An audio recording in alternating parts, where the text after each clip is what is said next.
Muy bien, levantamos las reglas, nos damos un par de permisos en la estructura. Es tiempo de recibir a Juan Esteban Costaín, el arte de lo inesperado, aquí en 830.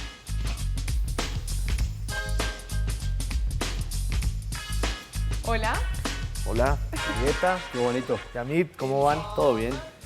Bueno, hoy obviamente no vamos a ser tan inesperados. Estamos en la semana del periodista, o por lo menos la inauguramos nosotros aquí en 830. Y la verdad es que es uno de los temas que más ofrecen una reflexión profunda sobre la sociedad. El periodismo es como la historia del presente.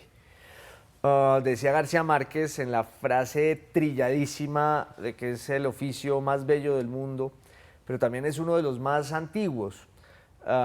Si uno piensa, por ejemplo, en el relato que hizo Tucídides de la peste de Atenas, o si uno piensa incluso en los evangelios, se encuentra con textos que pueden ser periodísticos.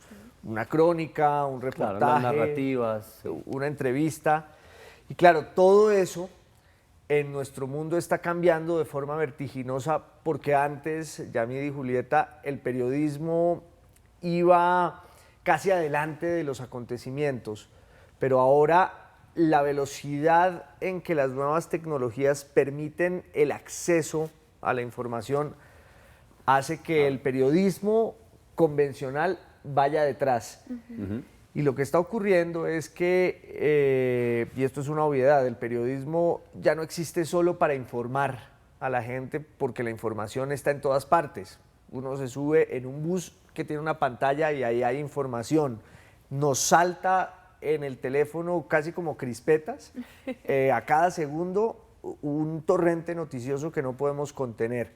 Entonces diríamos casi que el periodismo, como siempre, pero hoy más que nunca, además de informar, tiene que formar, en el mejor sentido de la palabra, que es ofrecer insumos de análisis y aspirar a ser cada vez más profundo. Y ese es el periodismo que va a perdurar y ahí está la clave para que este oficio tan antiguo y tan bello no se muera. Sí, en la historia de la humanidad, yo creo que diferentes sucesos, Juan, han logrado que el periodismo se exponga realmente como una fuerza de comunicación y de poder importante.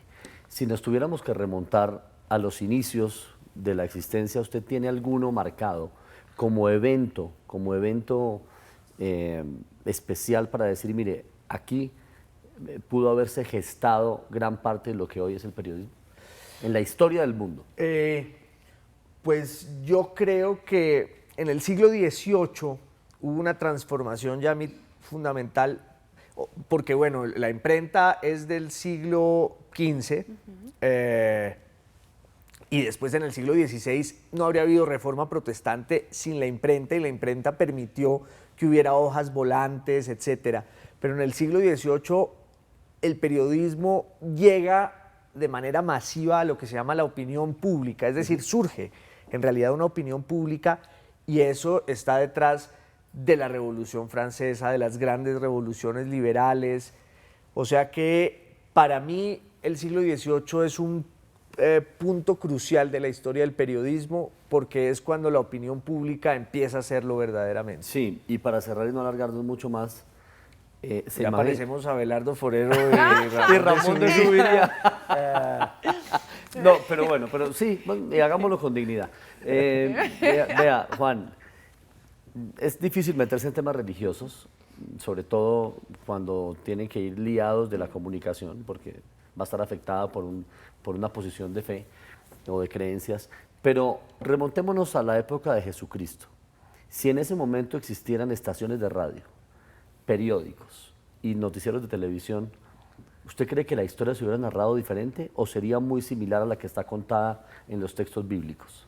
Pues seguramente se habría narrado diferente, o por lo menos uno podría imaginarse cómo habría sido ese instante pues, supremo de la historia universal, que es la crucifixión de Jesús, narrada pues en Twitter. Todo el mundo estaría trinando, sí, o en la le van a de clavar los clavos, le están colgando.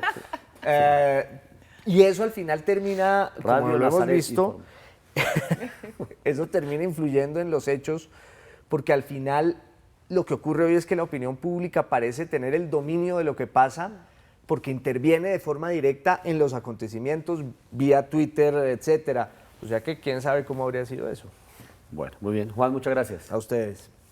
Y para no separarnos mucho de la historia, este es un acontecimiento importante y fundamental, Yamit, en la historia y el desarrollo de la Guerra Fría. Roberto nos trae la historia. Muy buenas noches. Hola, Robert. Bien, un acontecimiento como lo decía Julieta, muy importante dentro del desarrollo de una Guerra Fría que tuvo un lapso muy importante de tiempo, casi 44 años en los que se puede registrar. Se inicia casi después de finalizar la Segunda Guerra Mundial y termina sobre el año 91. Pero este acontecimiento, el que se derribe una nave de espionaje de los Estados Unidos sobre territorio ruso y que posteriormente el piloto logre recobrar la libertad a los 18 meses, pues lo vamos a referenciar con todas sus implicaciones en esa época. Este es el avión espía U-2. Fue diseñado en la década de los años 50 por Estados Unidos para espiar instalaciones militares en países considerados enemigos durante la llamada Guerra Fría. Su potencia y diseño lo llevaron a ser el rey del cielo durante algunos meses. Podía alcanzar una altitud cercana a los 21 kilómetros, llevándolo al límite entre la atmósfera y el espacio. Su diseño le permitía despegar a 130 kilómetros por hora. El avión estaba dotado con una cámara desarrollada por la firma Polaroid. Entre sus primeras misiones ordenadas por la CIA en suelo ruso, logró sobrevolar espacio aéreo de ese país el 9 de abril de 1960, siendo detectado por los radares soviéticos, pero sin poder ser interceptado debido a la gran altura alcanzada. Los rusos callaron el incidente para no dejar evidencia de su inferioridad tecnológica frente a los Estados Unidos.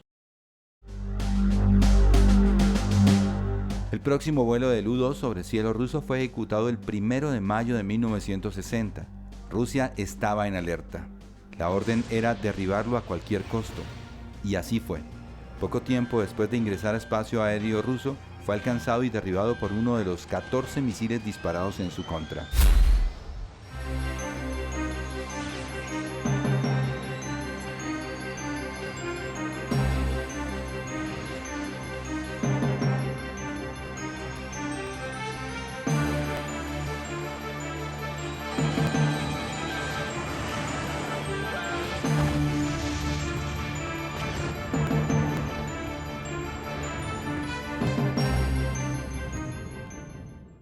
Francis Gary Powers era el piloto del avión.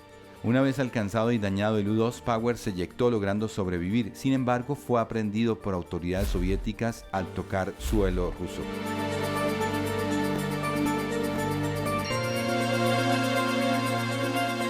En Estados Unidos no se sabía de la suerte de Powers, pero se creía muerto.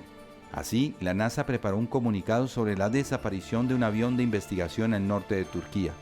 Los rusos ocultaron deliberadamente la captura del piloto y los norteamericanos cayeron en la trampa, pensando que había muerto, autorizando la publicación de la noticia de encubrimiento. El 7 de mayo, el gobierno ruso reconoció la captura del piloto y puso en evidencia las mentiras de la NASA, diciendo que eran cosas tontas dichas por los americanos.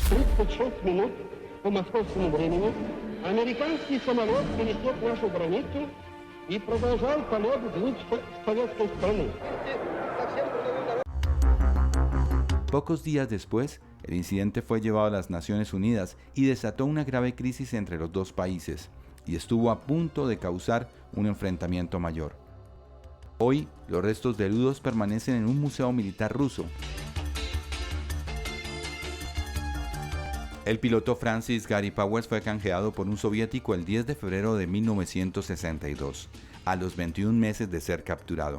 A su regreso fue criticado duramente por no haber activado el mecanismo de autodestrucción de la nave y por no usar la aguja de suicidio que proporcionaba la CIA. Powers fue exonerado de toda culpa y siguió su carrera como piloto de pruebas, falleciendo en 1977 en un choque de helicóptero.